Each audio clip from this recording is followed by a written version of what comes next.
자, 이번엔 비단원 파트를 시작해 보도록 하겠습니다. 자, 비단원 파트입니다. 세포막과 수송에 대한 얘기예요. 자, 비단원입니다. 자, 동물세포의 원형질막에 대한 설명 중 옳은 것을 골라라고 지금 문제 물어봤어요. 자, 이런 이제 단답형 문제들의 모습을 좀 많이 보도록 하십시오. 그 여러분한테 도움이 될 겁니다. 이제 우리 시험이 그 공무원 시험 자체가 이런 단답형 문제들을 다 내거든요. 복잡한 그림들을 잘 내지 않습니다. 그러니까 수능이나 이런 것들과 많이 다릅니다. 자, 그랬을 때 보시면요. 분배계수가 큰 화합물을 쉽게 투과한다라고 했어요. 분배계수가 크다. 분배계수가 크다. 자, 분배계수라고 하는 것은 소수성의 정도를 나타내는 거예요. 소수성의 정도예요. 소수성의 정도. 소수성의 정도라고 보시면 되겠습니다. 그러니까 어떠한 물질을 녹여보는 건데 지용액에서 잘 녹는 거예요. 소수성 용에서 잘 녹아요.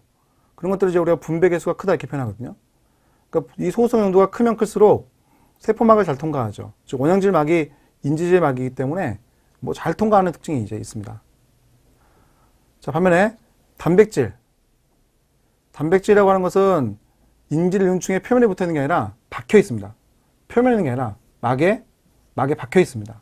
막에 박혀 있다. 박혀 있습니다, 여러분. 이런 표현을 좀 알아두실 필요가 있거든요. 그러니까 인지질이라고 하는 것이 이렇게 있을 때 단백질에 통과해 있죠. 통과해 있습니다. 막에 박혀 있는 게 특징입니다.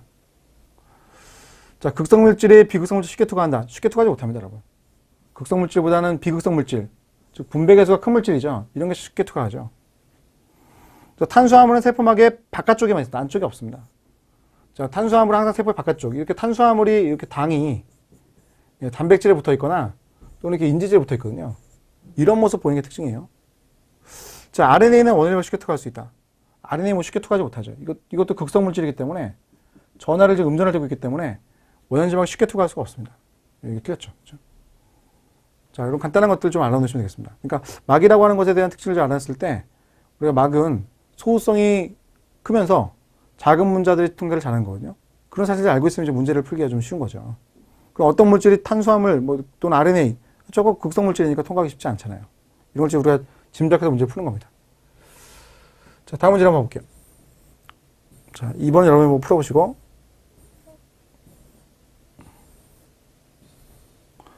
자, 여기 또 한번 문제가 있는데 잠깐 여기 볼게요. 자, 원형질막의 구조와 특성에 대한 설명 옳은 걸 골라라 이렇게 얘기했거든요. 자, 보시면요. 한 층의 지질막과 단백질 구성다. 한 층이 아니죠. 두 층이죠. 인질 이중층이 되어 있으니까 인질 이중층은 두 층으로 되어 있는 겁니다. 인질 이중층 이렇게 두 층으로 구성이 되어 있어야지 되는 거죠. 자, 두 번째. 단백질은 지질막을 중심으로 대칭 존재한다. 단백질이 지질막 중에서 대칭 존재할까? 자, 그럼 대칭 존재하려면 이렇게 되어서 대칭이 되어야 되는 건데 단백질을 관통하고 있으면 탄수화물이 여기 붙어 있는 탄수화물이. 그럼 이게 대칭적이라고 볼 수가 없잖아요. 이거 대칭적이라고 하는 것은 단백질만 이렇게 붙어 있다면 이건 대칭적이 될 수가 있을 텐데 이건 대칭적이라고 보기는 어려울 것 같습니다. 자, 또 단백질은 지질막 표면에만 있다. 표면에만 틀렸죠. 막을 관통하는 것도 있기 때문에 치질 표면에 있다고 말할 수는 없을 겁니다. 자, 유동성이라고 하는 건 지질 조성과 관련이 깊다. 아, 이게 맞네요. 그죠? 유동성은 지질 조성 관련이 깊습니다.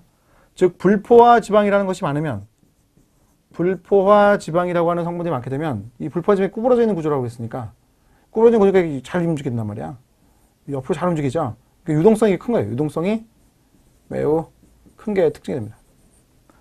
자, 극성물질은 비극성물질보다 막을 가로지르기 쉬울까? 아니죠. 쉽지 않습니다. 비극성물질이 훨씬 더 쉽게 움직일 수 있다는 특징이 이제 있는 거죠. 그렇죠? 뭐 이런 특징들을 잘 구하시면 됩니다. 자, 그 다음 문제 한번 볼게요. 4번. 뭐 단답형 문제는 뭐 최대한 많이 좀 풀어보도록 그렇게 하겠습니다. 자, 여기 보시면요.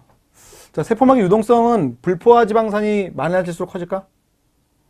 세포막의 유동성은 불포화 지방산이 많으면 커지죠. 불포화 지방산이 많으면 잘 움직여요. 그래서 같은 얘기가 반복했죠. 자, 세포막이 구성하는 인지질은 수평 이동을 하죠. 수직이 안 되고요. 수직 이동이 안 되는 거고요. 수평 이동이 잘 되는 거예요. 무슨 말이냐면, 자, 이렇게 인지질이 있다고 했을 때 인지질이 이렇게 옆으로 자리 바꾸는 건 잘 되지만 이렇게 자리 바꾸는 건 안 되는 거예요. 아래로 자리 바꾸는 건 잘 되지 않습니다. 자, 외부로 돌출된 일부 당단백질은 세포가 인식하지 않는다. 뭐 이렇게 단백질들이 막을 이렇게 있을 때 바깥쪽에 이렇게 탄수화물들이 있으면, 당이 있으면, 이런 당 부분들끼리 서로 결합을 해가지고요. 서로 간의 인식, 야, 넌 어떤 세포, 나 어떤 세포, 이렇게 인식을 잘해요. 맞죠?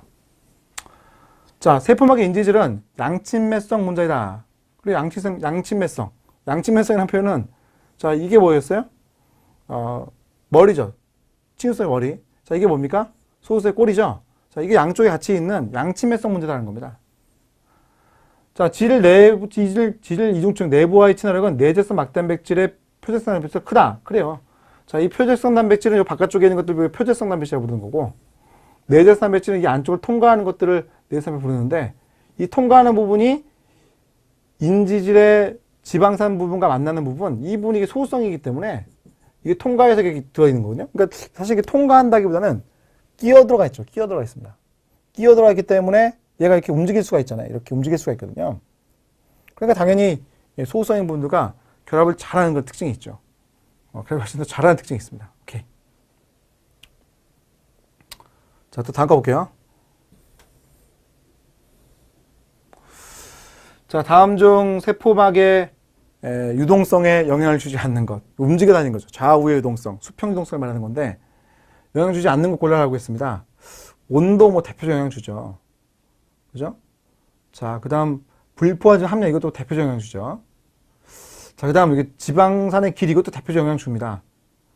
그냥 당질과 이제 콜레스테롤 남아있는데, 참 이게 고르기 애매하지만 이거 콜레스테롤이 유동성에 좀 더 관여가 있다고 보겠습니다. 왜냐면 콜레스테롤이라고 하는 것은 유동성의 범위를 조절을 해요. 유동성이 너무 심해지도 않게, 너무 약하지도 않게 만들거든요. 그러니까 안정화시킨다고 그렇게 표현해요. 안정화시킨다. 그런 걸 본다면 콜레스테롤이 유동성 영향을 같이 이제 준다고 보는 거죠. 당지질은 당이 붙어 있는 지질에 불과하기 때문에 그것은 뭐 유동성 영향을 준다기보다는 그냥 인식을 하는데 뭐 관여하는 그런 분자에 불과하다. 이렇게 보시면 되겠습니다. 자, 답은 1번으로 보시면 되겠습니다. 자, 그 다음.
자, 이제 6번 문제를 보도록 하겠습니다, 여러분.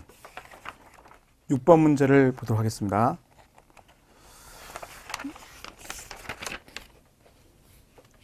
자, 막수동 단백질 있죠? 막수동 단백질을 필요로 하는 경우와 가장 거리가 먼 것을 이렇게 표현했습니다. 자, 막을 수송하는 단백질이 있다. 자, 이렇게 막을 관통하는 단백질들이 일단 있고요. 막을 관통한 단백질들이 이렇게 있는데, 여기에 이제 막 수송 단백질이 필요한 경우와 거리가 먼 것을 이렇게 표현했거든요. 그럼 이제 보게 되면요. 막을 통한 아미노산의 수송. 아미노산은 이게 친유성이거든요. 그럼 친유성이면 마음대로 통과할 수가 없어요. 그러니까 이제 단백질 통로를 통해서만 왔다 갔다 하는 거지. 자, 이런 것처럼, 막 수송 단백질이라고 하는 것들은, 죄송합니다. 자, 수송하는 역할들을 하는데, 그때 친유성의 문제를 통과시키는 거예요. 자, 아미노산은 당연히 친유성이니까 이거 통과해야지. 그런데 여러분, 지방산? 지방산은 이거 마음대로 통과합니다. 이거 지방산은 소수성이기 때문에 막 이런 데로 왔다 갔다 할 수 있지. 이건 소수성이니까. 이거 소수성이거든요. 이거 소수성. 소수성의 물질들은 마음대로 왔다 갔다 할 수 있어요. 포도당? 이거 이제 친유성이죠. Na 플러스 이온? 친유성이죠. 극성이 있죠. 그 칼슘? 이거 친유성이죠. 이온들이잖아요. 그럼 이런 것들은 전부 다 막성 단백질을 통해서만 이동할 수 있다고 보셔야겠죠. 그죠? 자, 그 다음 문항을 보겠습니다. 자, 7번 문항을 한번 볼게요. 자, 이온 통로에 대한 설명을 옳지 않은 걸 골라라고 했습니다.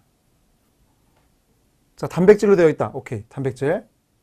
자, 특정한 이온만을 통과한다. 그래, 이온 통로라고 하는 것은 특정한 이온만을 통과시키는 통로를 말하는 거잖아요. 그때 이 이온 통로라고 하는 것이 언제 그러면 통로를 여는 거냐. 그러니까 이렇게 이온 통로가 이제 있는데 여기 이제 문이 있을 거 아니에요. 이 문이 이제 게이트. 이 게이트가 언제 열리냐인 거예요. 언제 열릴까? 그 자극이 이제 간다는 거죠. 뭐 예를 들어서 리간드가 가서 영향을 준다든지 또는 전압의 변화가 있다든지 뭐 이런 것들이 이제 가장 대표적입니다. 또는 뭐 스트레치, 신장성도 있고 또는 뭐 전자기적인 어떤 영향들도 있을 텐데 이런 두 가지가 이제 가장 큰 영향을 주는 거죠. 그럼 세포막 전이 변화해서 열릴 수가 있겠죠. 그죠? 자, 이게 틀렸네요. ATP가 사용되지 않습니다. 사용된다 틀렸습니다. ATP 사용되지 않았습니다. 자, 통로의 개폐를 조절하는 문을 가지고 있다. 이거 맞죠? 그죠? 통로를 가지고 있는 것은 맞습니다. 오케이? 자, 답은 4번이죠. 자, 이거 뭐 단답형 문제들을 뭐 이렇게 주로 우리가 풀어가도록 합시다. 자, 그 다음 문제 볼게요.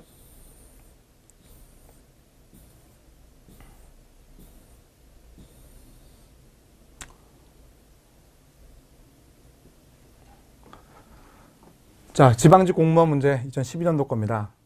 세포막을 통한 물질 송에 대한 설명을 옳은 걸 골라라고 했습니다. 자, 에너지 공급이 중단돼요. 그럼 능동성 억제가 된다. 오케이. 에너지가 필요한 게 능동성이잖아요. 에너지가 필요 없는 것은 수동성. 수동성과 능동성. 수동성의 종류 세 가지. 수동성의 종류 세 가지. 확산, 촉진확산, 삼투. 나머지는 능동성이잖아요. 자, 능동성이라고 하는 것들은 에너지 공급이 중단되면 억제가 되는 거죠. 저농도에서 고농도로 용질이 이동한다. 저에서 고로 가는 것은 자연현상에 위배되는 현상이잖아요. 저에서 고로 가는 건 자연현상에 위배된다고. 그럼 에너지가 필요할 거 아니에요. 에너지가 소모된다죠. 소모되지 않는다. 소모된다. 소모된다 해야죠. 자, 촉진확산. 단순확산보다 이동속도가 더 빨라야죠. 빠르다. 빠르다. 자, 왜냐하면 확산이라고 하는 것은 막을 그냥 통과하거든요. 막을 통과하려면 이거 인지질 사이를 이거 비집고 나가야 돼. 그 인지질 사이를 비집고 나가려면 이거 얼마나 힘들겠어요. 그러니까 투과가 잘 안 되거든요. 근데 촉진확산은 이렇게 통로가 있어, 통로가. 구멍이 뚫려 있는 거예요. 그러니까 구멍이 뚫려 있으니까 마음대로 왔다 갔다 하기 쉽잖아요. 그 속도가 빠를 수밖에 없지. 자, 단백질이나 단백뇨와 같은 분자크의 큰 물질, 능동성한다. 아, 이거 내포작용이 내포작용 있잖아요. 내포작용이나 외포작용 있죠. 이걸로 하는 거예요. 크기가 큰 분자들. 이것도 능동성이 합니다. 근데 작은 물질은 확산으로 이동한다. 뭐 확산으로만 다 되겠어요? 확산뿐만 아니라 촉진확산도 있고 또는 뭐 삼투도 있고. 사실 작은 물질은 능동성도 또 가능해요. 능동성도 가능합니다. 그래서 전부 다 이제 가능한 그런 모습을 보이는 게 특징인 거죠. 그죠? 자, 이거 약간 특이하게 물어봤는데 골라 할 수 있으면 되겠습니다. 그지? 능동성만이 능사가 아니죠. 그죠? 큰 물질들 내포작용, 외포작용이 능동성 가지만 작은 물질도 얼마든지 능동성 있습니다. 능동성 중에 뭐 Na 플러스 K 플러스 펌프 이런 거 있잖아요. Na 플러스 K 플러스 펌프. 이런 것들이 가장 대표적인 작은 물질이 능동성하는 케이스인 거죠.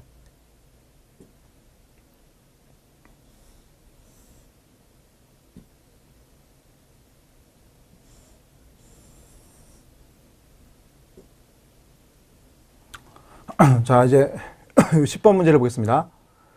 자, 촉진확산이라고 하는 것과 능동성이라고 하는 것의 공통점을 지금 물어봤습니다. 촉진확산은 에너지가 필요 없죠. 능동성은 에너지가 필요하죠. 틀렸죠. 얘는 ATP라는 것이 필요가 없고요. 얘는 지금 필요하단 말이에요. 그럼 공통점이 아니죠. 수동 단백질을 이용한다. 아, 이거 공통점이네요. 그죠? 단백질을 가지고 이용한다. 자, 농도 9배를 거슬러서 용질을 이동시키는 것이다. 농도 9배를 거슬러 용질시킨다. 이거 누구예요? 이건 능동성 얘기죠. 이건 능동성 얘기예요. 촉진확산은 농도 9배에 따라 이동하는 거고요. 지질에 대한 해당 물질 용해도에 의존한다. 아, 이거 뭡니까? 이거 확산이죠, 확산. 확산이죠? 지질에 대한 해당 물질 용해도에 의존한다. 그러니까 이게 막이 있으면요, 이 막을 통과할 수 있다. 이런 얘기거든요. 막이 이게 지질막이잖아요. 지질막. 이게 지질막이기 때문에 지질막을 통과할 수 있다 이런 얘기예요. 그러니까 지질에 대한 해당 문제 용해도 의존한다 이렇게 표현하는 거죠. 그럼 공통점을 얘기한다면 요 2번이 답이 되겠죠.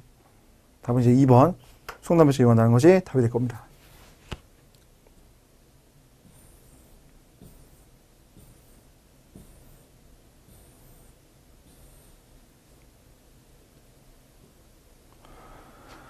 자, 세포에서 일어나는 삼투현상에 대한 설명으로 옳은 것을 보기 위해서 있는 대로 골라라고 했습니다. 삼투현상. 세포망을 통한 물의 확산현상. 오케이. 자유로운 물 분자의 확산현상. 그래서 삼투압이 높은 쪽으로 물이 이동하죠. 자, 용질은 세포망을 통과하면서, 용질이 세포망을 통과해서 일어난다? 아니, 용매죠, 용매. 용매인 물이 이동하면서 이런 현상이죠. 자, 삼투에 의해서 용질의 농도 길기가 커집니까? 용질의 농도 길기가 더 작아지죠. 왜냐면 이쪽이 이제 농도가 고고 이쪽이 전데 농도가 근데 물이 어디로 가는 거예요? 고로 가잖아요, 물이요. 물이 고로 가니까 이쪽의 농도가 어떻게 돼서 낮아지죠. 그럼 농도 기울기가 생겼었는데 고저였는데 이것도 그럼 낮아질 거 아니에요. 낮아지고 올라가겠죠. 물이 빠져나가니까 또 올라가죠. 그러니까 용도 길이가 커지면서 작아진다 이렇게 하겠죠. 작아진다. 그다음 1번. 막의 선택적 투과성과 용질 농도 기울기 때문에 생긴다. 그렇죠. 이거 맞네요. 그죠? 막의 선택적 투과성. 이온들을 통과를 못하고 물만 통과해요. 용질의 농도 길이가 있다는 거죠. 그걸로 이제 이동이 일어나죠. 그러니까 기억과 리을이라고 하는 것이 옳은 주문이 되겠죠. 기억과 리을이라고 하는 것이 옳은 주문이 될 겁니다. 자, 그 다음에 3번 문제를 볼게요.